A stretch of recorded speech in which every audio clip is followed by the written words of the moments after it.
മന്ത്രി വി ശിവൻകുട്ടി ഈ സ്ഥലം സന്ദർശിച്ചതിന് ശേഷം പുറത്തേക്ക് വരുന്നുണ്ട്. അദ്ദേഹത്തോട് നമുക്ക് ഇതുമായി ബന്ധപ്പെട്ട കാര്യങ്ങൾ ചോദിക്കാം. അദ്ദേഹം ഉദ്യോഗസ്ഥരോട് ഇതുമായി ബന്ധപ്പെട്ട കാര്യങ്ങൾ ചോദിച്ചിട്ടുണ്ട്. സുഹൈൽ, ആദ്യഘട്ടത്തിൽ നാട്ടുകാരാണ് ഇതുമായി ബന്ധപ്പെട്ട രക്ഷാപ്രവർത്തനം ആരംഭിച്ചതും ഈ തീ കെടുത്താനുള്ള ശ്രമം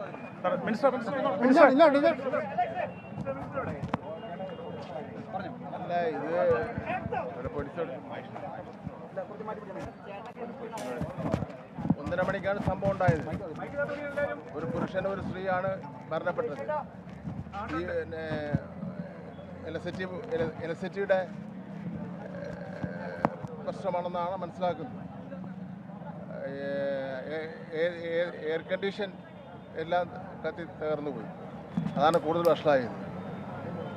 കൂടുതൽ അന്വേഷണം ആവശ്യമാണ്. അതൊന്നുമില്ല.